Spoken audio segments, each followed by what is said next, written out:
I welcome all of you to this live session of lecture series in physics. So good morning everyone. You already have a previous knowledge of the first two chapters in physics. That is, first chapter is electric charges and fields. The second chapter is electrostatic potential and capacitance. So you have been receiving the videos on this, so you have some background of the first two chapters. So I better thought of starting with the third chapter in physics, that is current electricity. So this is a very vast chapter in terms of weightage. You can see the syllabus. It is 15 hours duration and requires 13 marks. So it is a huge chapter. So 13 marks are almost 50% of your passing marks. Passing marks are 21. It is almost 50% of it. The chapter is also very easy to understand. So today what we shall do is, we shall just study some introductory points about this chapter, and you already know these points because in the high school level you have been learning about Ohm's law, resistance. So all these are introductory points for this chapter. So let us begin with that. So first I would like to tell you that the first chapter, electric charges and fields, it deals with charges at rest. Charges at rest means charges are not moving, they are static charges. So this is for the first chapter what you have learned. But the third chapter, for the third chapter, the charges are in motion. So whenever the charges are in motion, they constitute what is called as current. So the name to this chapter is current electricity. So it deals with the charges in motion. Now, first point I would like to highlight is, we shall study three main points today. The first point is electric current. We shall write the definition of that and the SI unit and study whether it is a scalar quantity or a vector quantity. The second point I would like to give you is Ohm's law, very important, the statement, explanation and the limitations of Ohm's law. The third point is, we shall distinguish between two important devices, very, very simple to understand. One is an ohmic device, another is a non-ohmic device. Now this chapter is important not only for your theory, but it is also important for your practical point of view. Because all your electrical experiments, most of the experiments are electrical, and all the electrical experiments, vivas, are there in this current electricity. So in the practical examination you will be asked viva questions, 4 marks are there for your viva, and these questions will be answered in this chapter, most of them. So you have to learn it from the practical point of view as well as theory point of view. So starting points are very, very simple. So the 3 points which I have written. Now let us go to the first point, that is what you call it as electric current. So just now I told you, in this chapter we are studying the charges in motion. So what do you mean by electric current? When the charges begin to flow, they constitute what is called as electric current. So what is the very simple definition of current? So whenever you come to the lab, all electrical experiment, there will be a current, you will be measuring the potential difference. So the first question you will be asked is, what is current? So usually the students' answer for current is flow of charges. So I would like to make a correction small there.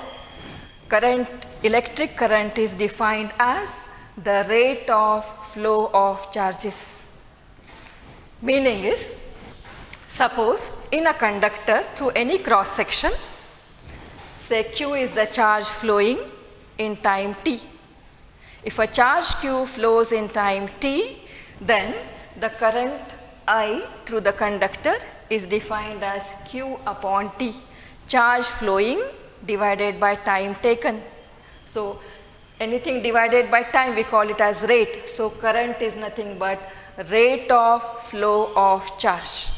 So I is equals to Q by T. This is the equation which will simply define what is electric current. Then we shall go to the SI unit of electric current. So let us put the unit of Q and T, you will get the unit of current. Q is the charge expressed in coulomb. Let us put it as 1 coulomb. T is the time, 1 second. Suppose 1 coulomb of charge flows through a conductor in time 1 second, then the current through it is 1 ampere. So 1 ampere is 1 coulomb upon 1 second, or 1 ampere is 1 coulomb per second. So ampere is the SI unit of current. And the notation for ampere is capital A. So how will you define 1 ampere? 1 ampere is 1 coulomb per second. If 1 coulomb of charge flows in 1 second, then the current through the conductor is 1 ampere. So 1 ampere is 1 coulomb per second. So this is the SI unit of electric current. Now, sometimes this ampere becomes a very large unit. The current is not that much large. So you need the smaller units to measure the currents. So what are the two commonly used smaller units? One is milliampere, MA. Another commonly used is smaller unit is microampere. It is denoted as mu A. So let us convert milliamperes to amperes. The equation is 1 milliampere is 10 raised to minus 3 amperes. Still smaller unit is a microampere. 1 microampere is equals to 10 raised to minus 6 amperes. So milli and micro are smaller units of electric current. If the current is still smaller, you can go to nanoampere, and you can even go to picoampere, 10 raised to minus 9 and 10 raised to minus 12. So let us concentrate only on these two units. So ampere is the SI unit of current. Now, what type of quantity is current? So whether it is a scalar quantity or whether it is a vector quantity. So last year you have studied about scalars and vectors. Scalars are those quantities which are having only magnitude, and vectors have got both magnitude as well as direction. So you must be knowing that in any circuit you show the current direction by an arrow mark, that is current flows in a definite direction. So what do you feel? Because current is shown by a direction, is it a scalar quantity or a vector quantity? So usually you feel that it is a vector quantity, but it's not so. I'll explain to that why it is like that. Let us take a simple example. Let us have two wires which are connected to a point O. One wire carries a current of 3 amperes. Another wire is carrying a current of 2 amperes. Both the wires meet at a point O. Now, we shall find out what is the net current in the third wire. So, this is 3 ampere, this is 2 ampere. So, what should be the current in the third ampere? These two come together, you get the resultant current. So, what is the resultant current? It is just a simple scalar addition of 3 ampere and 2 ampere. That is, I is equals to 3 plus 2, that is 5 amperes. So, to find this resultant current, we are making use of the laws of scalar addition, and we are not using the laws of vector addition. So last year you have studied the laws of vector addition, law of triangle, then law of parallelogram. So we are not worrying about, we are not using those laws, we are using only the simple addition of 3 amperes and 2 amperes. We are not worried about what is the angle between the two conductors also. So it is just a scalar addition, simple addition. We are using scalar addition, we are using the laws of scalars. So it is what type of quantity? It is a scalar quantity. So this is the first point which I wanted to highlight: electric current, definition, and its SI unit. So definition of electric current in one line you can say, electric current is defined as the rate of flow of charge, and the SI unit of electric current is ampere. Definition of 1 ampere is 1 coulomb per second, and the third important point is it is a scalar quantity. So this is about electric current, that is the charge in motion. Now we shall go to the second very important point, that is Ohm's law. So before going to Ohm's law, I would like to tell you about the current carriers in different conductors. So what are the current carriers in the conductors?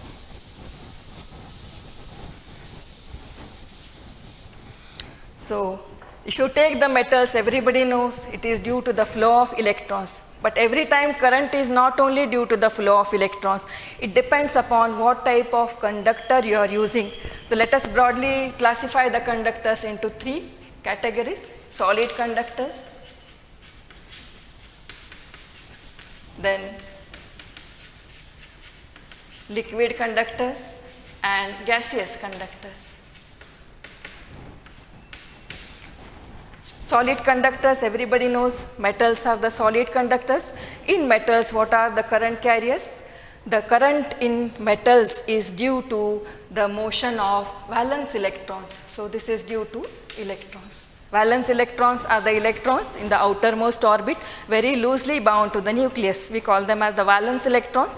So in solid conductors like metals, current is due to the flow of electrons. Now coming to the next one, liquid conductors. There you take electrolytic solutions like copper sulfate.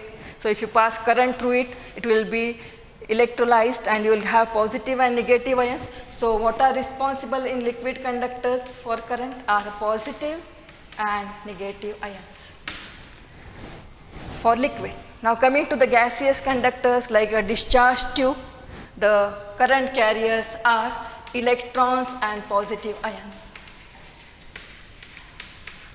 So every time it may not be only the electrons. If you have a semiconductor, then it is due to electrons and holes. So different conductors have different types of current carriers. Now we shall consider only the solid conductors, that is, we are concentrating only on the metallic conductors. In metals, when do you have the current? So I have shown a simple figure over there. Say this is a metallic wire in which a number of valence electrons are there. Now these valence electrons have thermal energy, so they are in constant random motion inside the conductor. But even though if the electrons are moving inside the conductor, they will not constitute a current. The reason for this is they are not moving in a particular direction. They move randomly in the crystal and the average velocity is 0. Therefore, there is no net current in the conductor even though electrons are moving. Now, I want to have current from this conductor. So, what I shall do is I will connect a battery to the conductor, external voltage source. This is a battery connected to a conductor. I will apply a PD across the conductor. Once apply a PD across the conductor, what will have to these valence electrons? These valence electrons are now going to move in a particular direction. So because electrons are negative, they will be attracted towards the positive terminal. So all these electrons, they now begin to flow in this particular direction. And because the electrons are now moving in a specific direction, they are dragged towards the positive terminal. This motion of flow of electrons is now going to constitute what is called as current. So to have a current in a conductor, you should have a battery connected across it, or you should apply a potential difference across it, and hence there is a continuous steady motion of the charge carriers. So here you will have a steady motion of the electrons towards the positive terminal, and hence you will have a current in the conductor. So one point is very clear now, that is, if you want to have current in a conductor, you have to connect a battery across it. Now let us try to find out. Suppose I is the current in the conductor and you apply a potential difference V across it. So just you can imagine, if you increase the voltage of the battery, what effect will it have on the current? A very simple relation. As you increase the voltage, then the current also increases. So this is a very simple relation. You can even judge over that. 6-volt battery you have some current. 12 volts battery, you will have more current. So as you go on increasing the external voltage, definitely the current is going to increase. And this relation between I and V is very important. It was given by a physicist. His name was Ohm, G.S. Ohm. So the law given by him, a very basic law to current electricity, and this law is called as Ohm's law. This is a very important law. In the lab also you are experimentally verifying the Ohm's law, and this is a very basic law for this chapter. Now let us try to state Ohm's law in clear terms. So statement I have written on this side. It is a relation between I and V. What is I and what is V? I is the current through a conductor when a potential difference V is applied to it. And the relation I have written here, that becomes the statement of Ohm's law. I have written it like this, I proportional to V, and this is the statement of Ohm's law. So how will you put in words? I means current, V means potential difference. Put in words, the current through a conductor is directly proportional to the potential difference across it, provided some conditions are there for Ohm's law, provided the temperature and physical conditions remain constant. There is no change in temperature and physical conditions. So under these two conditions, Ohm's law is obeyed. So I proportional to V means V proportional to I. Let us put a constant there. V is equal to some constant R into I. So V is equals to IR. What is R? R is a constant of proportionality, and this R is called as resistance of the conductor, a very important term. It is constant for a given conductor and it is called as resistance of the conductor. So this is your Ohm's law. Now statement we have already put there. Now next point is, what are the limitations? These limitations are always asked in your exam. It is a very important question. It is usually asked for 2 or 3 marks. So what are the limitations of Ohm's law? One limitation already is written there. The condition I have written here. What is the first condition for the Ohm's law to be obeyed? The first condition is temperature and physical conditions should remain the same. So this is the first limitation of Ohm's law. If the temperature is not constant, then Ohm's law is not obeyed. If the temperature is very high or very low, then also Ohm's law is not obeyed. So temperature should remain constant. This is the first condition. Then, to what type of conductors can you apply Ohm's law? This is also very important limitation. This is applicable for metallic conductors only, metals. Then to what conductors Ohm's law cannot be applied? All the other conductors, that is semiconductors, electron tube, discharge tube, electrolytic solutions. For this, Ohm's law cannot be applied. Only for metallic conductors, Ohm's law can be applied. So second limitation is, it is applicable only to metals. Then one more, you can write third point. That is, if the circuit is very simple, simple circuit means you have only a single battery, you have 1 or 2 capacitors or resistors. So for a very simple circuit, Ohm's law can be applied. But what happens when the circuit becomes very complex? Complex means it is a network, many loops are there, many components are there. So for this complex network, Ohm's law cannot be applied. So it is not used to analyze complex circuits. So I have told you the 3 limitations of Ohm's law now. These are the 3 limitations of Ohm's law. So this is regarding the second point which I would like to highlight now. In short, or in 2 or 3 lines, I will tell you regarding the second point, that is Ohm's law. What is the statement? Very, very simple statement. Current I through a conductor is directly proportional to the PD across it, provided 2 conditions, temperature and physical conditions remain the same. So here you put a constant in this equation which is called as resistance. Then limitations are very important from exam point of view. At least 3 limitations you should know. The first limitation already I have written. Temperature and physical conditions remain the same. Second point is, it is applicable only to metals, metallic conductors. And the third one is, it cannot be used to analyze the complex circuit. It is used only for the simple circuit. Complex circuits come at the end of the chapter. Loops and meshes are there. For that you will know that Kirchhoff's laws are used. So for simple circuits we use Ohm's law. So these are the limitations, and that is regarding the second point, Ohm's law, statement and limitation. This point is very important from your exam point. Now, based on this, a very simple definition and the usually asked question for 2 or 3 marks is distinguish between the two types of devices. The two types of devices are ohmic and non-ohmic devices. If you look at the word itself, ohmic device will definitely tell you which law it obeys. I have written the distinction over here. Ohmic device is the one which obeys Ohm's law. So, because I is proportional to V, the graph of I against V is definitely going to be a straight line. And all the metals obey Ohm's law. So, resistors, you can say, they are examples for this ohmic devices. Now, the exactly opposite, you will have the non-ohmic device. They do not strictly obey Ohm's law. If you try to plot a graph of I against V, current against potential difference, that does not become a linear one, but it is a curve of this type. And all the semiconductor devices like diodes, transistors, they are examples of non-ohmic devices. So this is very simple and very important.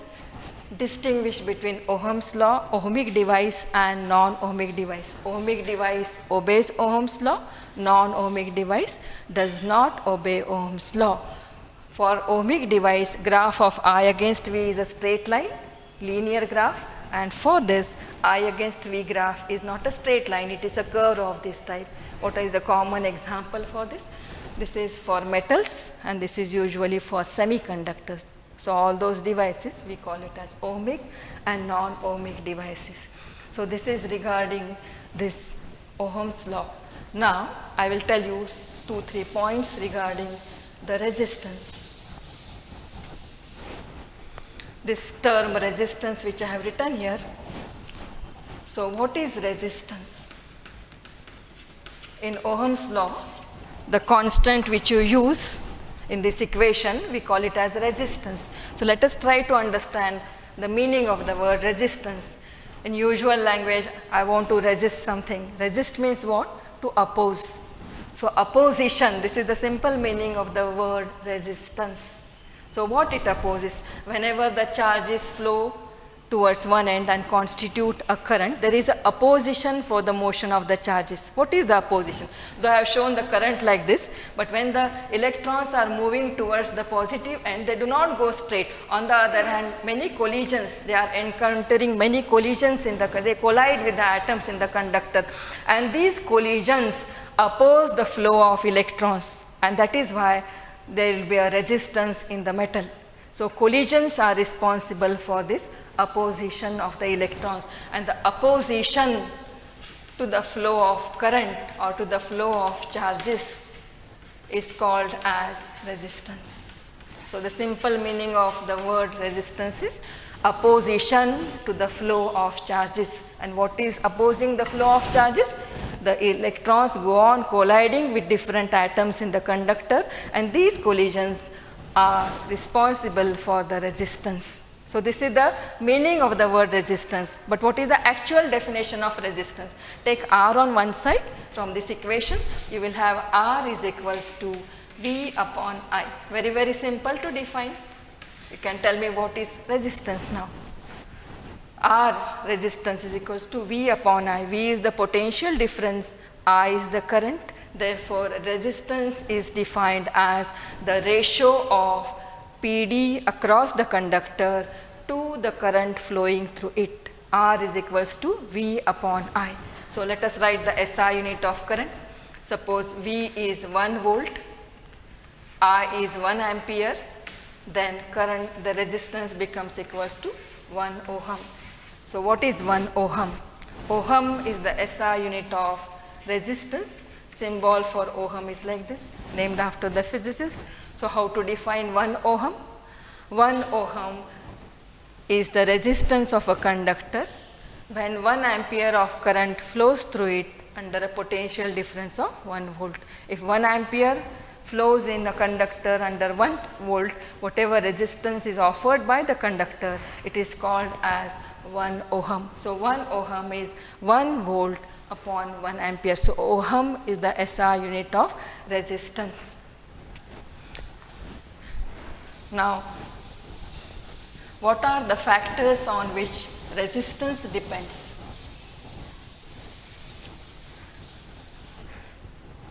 So, three factors are there on which resistance depends. First factor is it depends upon the material of the conductor.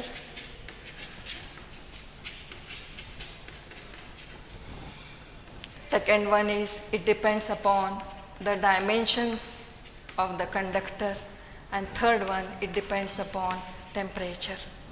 So these are the three factors on which resistance depends. The factors are material of the conductor, you know this. There are many good conductors, there are many bad conductors of electricity. So what material you are using for a conductor, that will affect the resistance. The first factor on which it depends is material of the conductor. The second one is dimensions of the conductor. This is a very important factor. Dimensions refers to length and area of cross section. I'll come to that later.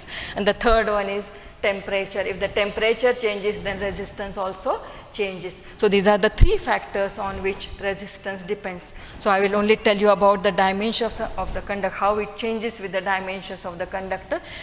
The dimensions, suppose L is length of the conductor, A is area of cross section, then remember this very important relation and a very important question. Resistance is proportional to L upon A. L is length of the conductor, A is area of cross section of the conductor. So from this relation you can definitely understand that resistance varies directly as length and inversely as area of cross section. If the length is doubled, then the resistance also is doubled. If the area of cross section increases, that is you have a thick conductor, then resistance decreases. So this is a very important relation. R is directly proportional to L upon A. Now let me summarize what is resistance. The physical meaning of the word resistance is, it is the opposition of a conductor to the flow of charges through it. And the actual definition of resistance comes from Ohm's law. We write R is equals to V upon I. So we can define resistance as the ratio of PD across the conductor to the current flowing through it. The SI unit of resistance is Ohm.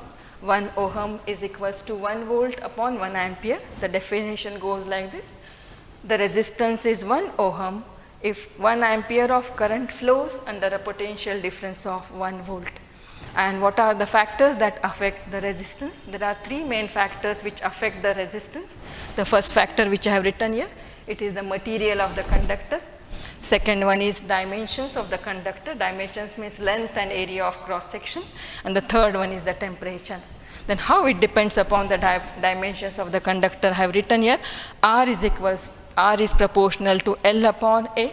And here if you put a constant, that becomes R is equals to rho L upon A, where rho is another constant and rho is called as specific resistance or resistivity. So this is regarding the fourth point, that is the resistance unit, definition and factors on which it depends. So these are the 4 points which we have covered today in current electricity. First point we did was electric current, definition and SI unit. Second point was Ohm's law, statement, explanation and limitations. Third one is distinction between ohmic and non-ohmic devices with examples. Third one is resistance, definition, the SI unit and the factors on which it depends. And the likely questions on these 4 points are, they ask the limitations of Ohm's law, statement of Ohm's law, and the distinction between ohmic and non-ohmic device. So this is for today's lecture. Thank you. I'm an icon, man. And my girl about a 10. I should fuck her in the Benz.